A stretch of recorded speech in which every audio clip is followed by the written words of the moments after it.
Afternoon with LowKickMMA or Nick Maximov, who returns to action October 15th. Nick, how are you?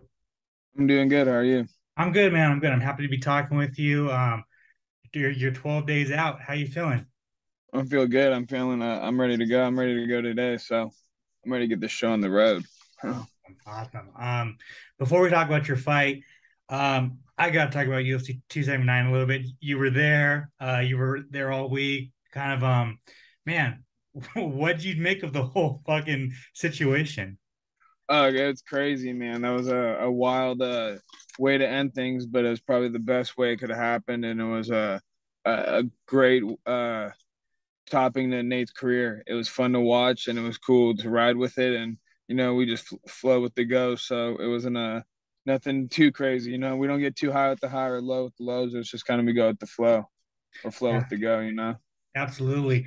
Were you back there for the press conference? Yeah, yeah. From your view, what happened? I thought it was just blown out of proportion. It was like not even nothing really crazy happened. It was kind of I think they were just trying to make a scene out of it when it wasn't a scene, you know.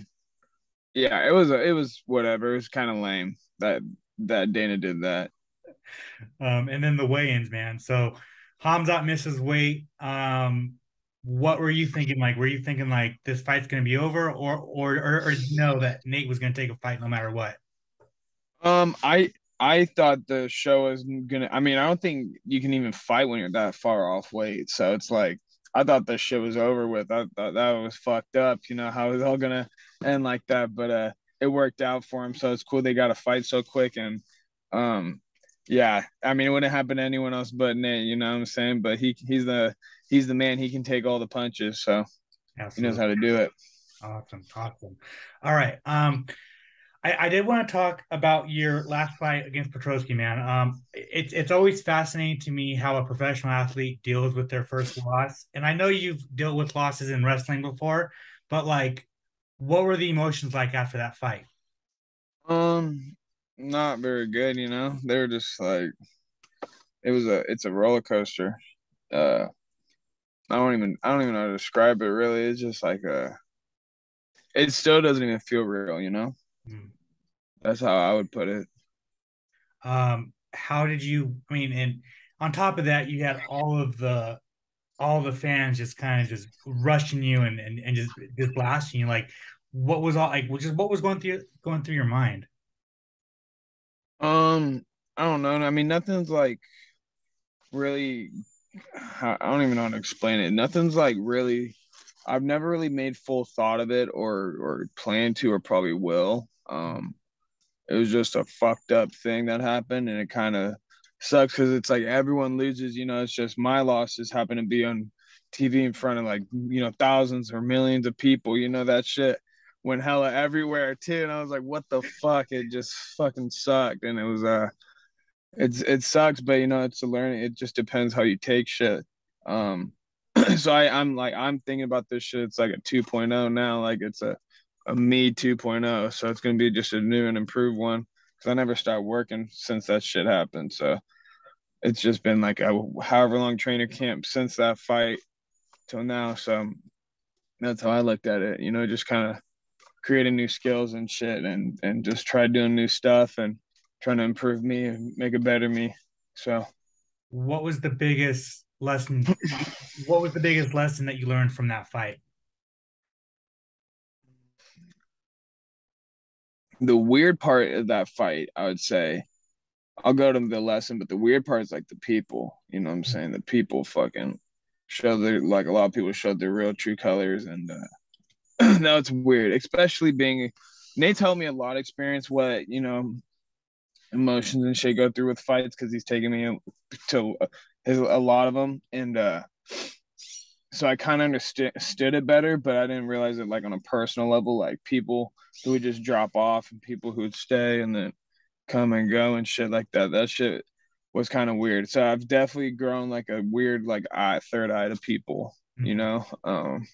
That was like that was a weird thing that happened. Um but the biggest lesson I learned, fuck, there's probably a million of them that went through my head. Um I don't know. It's I'm still like learning from it. Hmm. You know what I'm saying? It's not something I've just completely come to peace with or nothing, but I'm still learning from it, you know. It was a crazy thing to happen. Like never thought it would, so I don't think it will ever again, but who knows? Is it with your first point, like, is it fair to say like you've put up a wall against people? I always have, Hmm. but right now I feel like it's um I'm not like I don't ever want to think like I'm an asshole or something to people, but I'm definitely like more standoffish in a way, you Right. know. Um yeah, definitely did like yeah, I'm more standoffish, but unless there's like some fine chicks, you know, then it's all in game, but you know what I'm saying? It's understandable. It's understandable. Yeah. Yeah, Um, but if it's like some like I definitely feel like I got a better vibe for people now and a better feel. gotcha. That's what I should say. Because Gotcha. like now I understand like how people have acted towards me before, and when it comes like game time, like how people are and shit. Like that's what I would say. Like a lot of experiences through people. 'Cause I feel like I've met a lot of people throughout my life, and like the experience I've gotten from people, I kind of can relate to certain people when I meet them, like new people. If that makes sense. Or Yeah. like, oh, you kind of remind me of this guy back in the day, or this guy when I met that guy, and that could be good or bad, you know. But yeah, Yeah, no, for sure. I mean, and having those skills to kind of identify people at just 24 years old. I mean, that's got to be, a big like just a good goal for you, right? yeah, in a way, it's yeah, kind of like that. Yeah, it's more. I just think I have like a better eye for things, just because I've been training a long time and I'm around a lot of people who are like ninjas. You know what I'm saying? Like that's their lifestyle. So I kind of relate to those people a lot now. I mean, and I'm sure you've seen it because you probably see people with the Diaz brothers, like they just want to come in and get a picture, or like they just want to be around like the fame. So I'm sure you know how to identify those people too.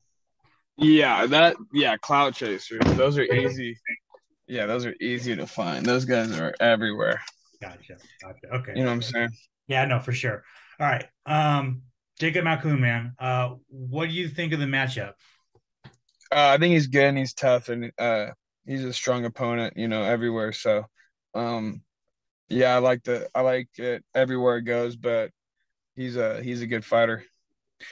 I mean, so far through your three UFC fights, you're just getting like these big prospects, or just like these I rustics. Like, know. like, like, what the They fuck? fucking hate me. No, it's all good. I look at it like it's like Tyson Fury. I heard him say it one time. He goes, "You can make a career off or he goes, "I never would want to make a career off fighting like bums." You know what I'm saying? And it's I mean, I get it, and it's harder like that. But you see, like the Sean O'Malley's or like the Patties, like I'm fighting like the Punas who knock people out, and then Patty's fighting guys known for like twerking. You know what I'm saying? Like, there's a big difference in like people who we fight. And I'm like, that is so funny to me that he's getting promoted. Like the guy he's fighting is like his highlight video is him like twerking on a dude. And I'm like, it's just so weird how like the prospect difference or is nuts. Sorry.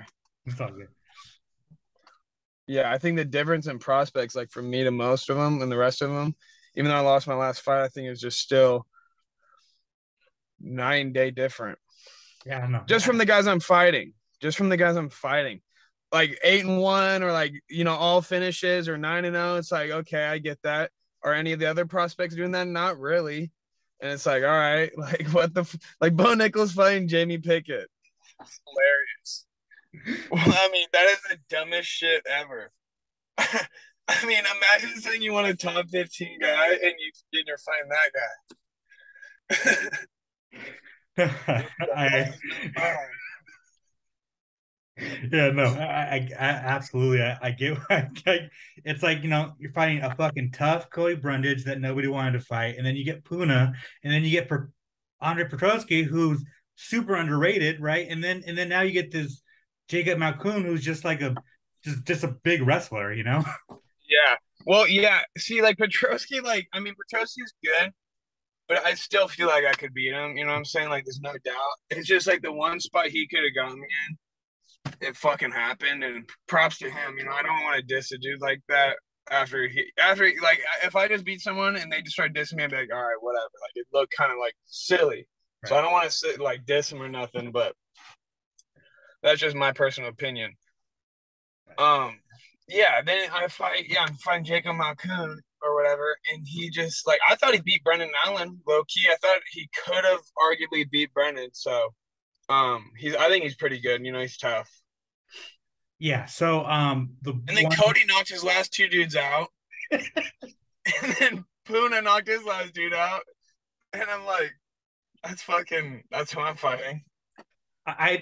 Dude, it kind of seems like they're trying to punish you for like Nate leaving, you know? Yeah.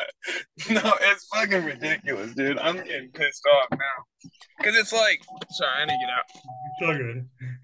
I think they are kind of punishing me for, I don't want to say for Nate leaving, but it's kind of like, I don't know. It's just kind of weird how he's just all of a sudden out and they're trying to give me these tough ass guys. And I don't care, you know, it's whatever. It's kind of the sport I'm in. It's kind of knew what I was signing up for, but it's kind of like, fuck, dude. It's hard, you know?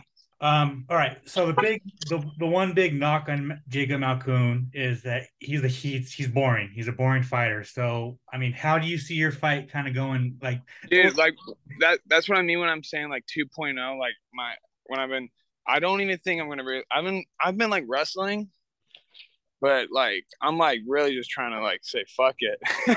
You know what I'm saying? Like it's like I'm already past the point of like.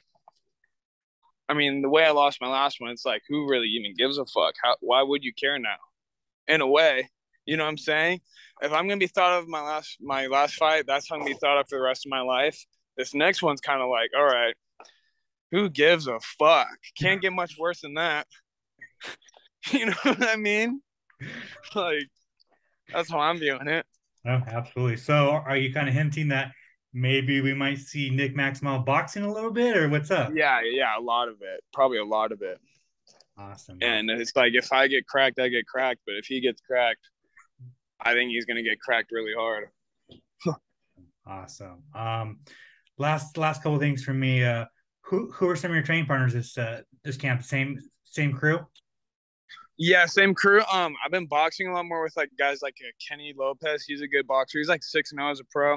And then I sparred a couple like guys that have been just coming in and out that are good from like the Bay Area. One guy was like an IBO world champ. He's pretty good.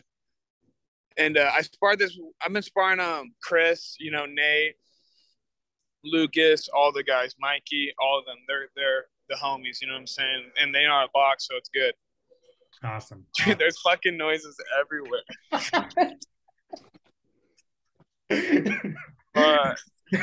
And my house looks like shit, so I don't want to go in it. But it's all good. It's all good. It's all good. Well, then let's wrap this up pretty quick, so you don't get eaten by a fucking wild animal out there. Yeah, no, it's all good. At the end of the day, October 15th, how do you get your hand raised? I think I can beat him however I want to beat him. It's just about when I want to do, you know, when. So I'm gonna just try to dictate the pace and get a real fight going and try to get something entertaining. And I think he does too. So I'm really just excited and anxious to get back in there. Awesome. Nick, thank you so much for your time, man. I really appreciate it. I'm very excited to see you back in the cage. If you want to plug your social media, plug any sponsors you might have, and if you want to thank anybody, the floor is yours. Dude, my sponsors are you. I'm gonna have some tight ass sponsors in the next week. You guys are gonna see it. It'll be sick. But my social medias are just Nicholas Maximov on Instagram and NickMax15 on Twitter. Make sure to subscribe to the LowKick MMA YouTube channel for all the latest news, event previews, and interviews with some of the biggest stars in MMA.